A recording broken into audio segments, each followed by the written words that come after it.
अस्सलाम वालेकुम। आज का जो हमारा टॉपिक है वो है कवेरिएंट फॉर्म ऑफ मैक्सवेल इक्वेशन। बहुत अहम है, पेपर में लाजमी आने वाले क्वेश्चंस में से है। तो इसका दूसरा नाम compact form of Maxwell equation भी है, मगर मोस्टली हम इसे पेपर में covariant form of Maxwell equation के तौर पे देखते हैं। हमने इससे पहले 4 मैक्सवेल इक्वेशंस पढ़ी थी। तो अब हम उसे जब रिलेटिविस्टिक इलेक्ट्रोडायनामिक्स में देखते हैं तो कॉम्पैक्ट फॉर्म में उसको 2 इक्वेशन से ज़ाहिर कर देते हैं। इन्हीं 2 से वो चारों बनाएंगे। उसका प्रूफ भी आज देखेंगे। तो उसमें क्या है कि आपके पास डेल्टा यू है, एफ आपके पास म्यू वी है, सुपरस्क्रिप्ट में ये बराबर होगा mu naught J F V के। इसी तरीके से पार्शियल म्यू है, सबस्क्रिप्ट में जी म्यू वी है बराबर 0 के। अब हम इन दोनों इक्वेशनों को बोल रहे हैं इक्वेरिएंट फॉर्म है मैक्सवेल इक्वेशन की। अच्छा, तो अब आपके पास जे आप जानते हैं करंट डेंसिटी के तौर पे, हमने पिछले लेक्चर्स में इसे देख चुके हैं। तो ये जैसे मैंने कहा ये इक्विवेलेंट है 4 इक्वेशंस ऑफ मैक्सवेल के। तो देखते हैं बारी-बारी कैसे ये इक्विवेलेंट हैं।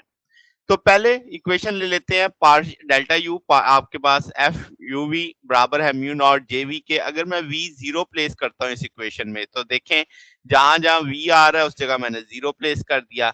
अब हम इस डेल्टा को ओपन कर देते हैं तो इसके कंपोनेंट्स में लिख देते हैं। हाँ, अब आप 4 वेक्टर्स वाली फॉर्म आप जानते हैं। तो del naught, del 1, del 2, del 3 आ जाएगा। अब हम जानते हैं कि F0 0 बराबर 0 के है, F10 बराबर है E1 C के, इसी तरह F20 बराबर होगा E2 बाई C के और F30 बराबर होगा E3 बाई C के।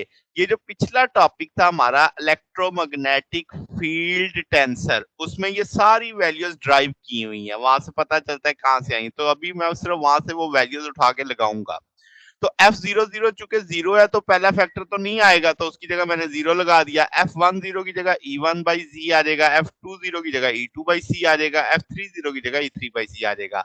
और यहाँ पे अब आप देख सकते हो कि सॉरी, यहाँ पे सिर्फ आपके पास क्या है, जे सीपी आ रहा है म्यू नॉट सीपी। हम जानते हैं कि भाई आपके पास जे नॉट आपके पास सी रो के बराबर है।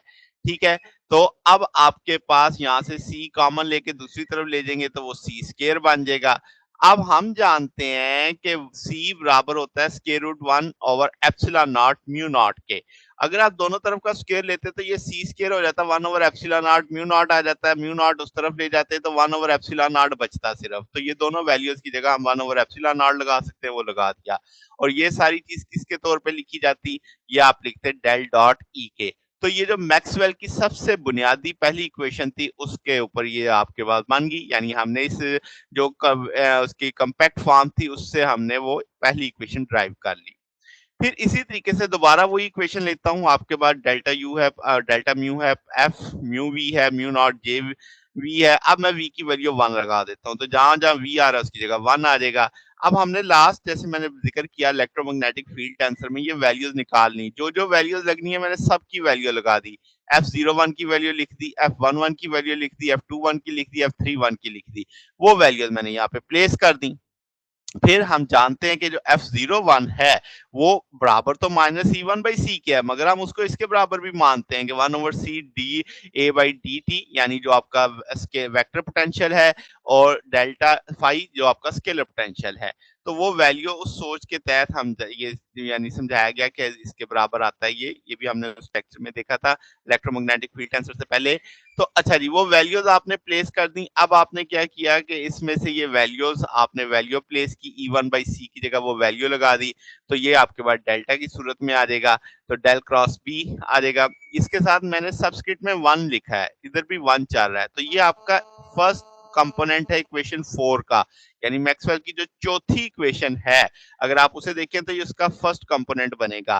तो इसी तरीके से जब आप v की वैल्यू 2 और 3 रखेंगे तो इक्वेशन 4 के अगले कंपोनेंट्स भी आ जाएंगे। क्योंकि 3 कंपोनेंट्स होते हैं ना, तो वो तीनों कंपोनेंट आप हासिल कर लेंगे इस तरीके से। जब आप v की वैल्यू 2 रखेंगे, v की वैल्यू 3 रखेंगे, तो इस तरीके से इक्वेशन 1 हासिल होगी, इक्वेशन 4 हासिल हो गई।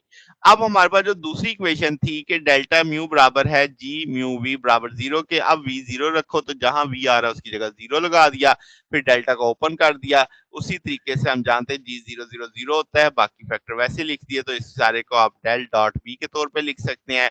तो डाइवर्जेंस ऑफ बी 0 है, तो ये सेकंड इक्वेशन बन गई।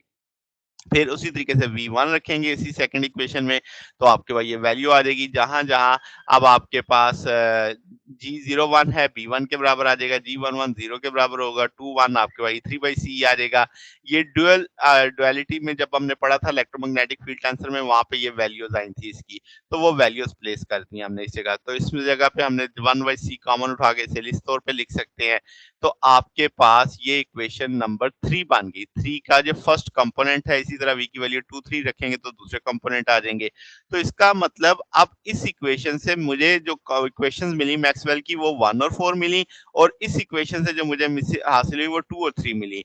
अब जो 1 और 4 है उसे हमने इनहोमोजेनियस मैक्सवेल इक्वेशन कहा हुआ है। तो जबकि 2 और 3 को सोर्स इक्वेशन के तौर पे देखा था, जो हमारे लिए होमोजेनियस मैक्सवेल इक्वेशन थी। तो वो चारों की चारों हमने इन दोनों इक्वेशनों से हासिल कर ली। तो इसीलिए हमने इसे कहा कि ये आपके पास कोवेरिएंट फॉर्म है मैक्सवेल इक्वेशंस की। तो ये हमारा आज का टॉपिक था। अगर आपको इसमें कोई बात पूछनी हो, डाउट हो, तो नीचे कमेंट्स में पूछ सकते हैं। वीडियो अच्छी लगी हो तो वीडियो को लाइक कीजिएगा, दोस्तों के साथ शेयर कीजिएगा, चैनल को सब्सक्राइब कर दीजिएगा। अब तक के लिए इतना ही, बाकी इंशाल्लाह फिर नेक्स्ट देखेंगे। ओके, अल्लाह हाफ़िज़।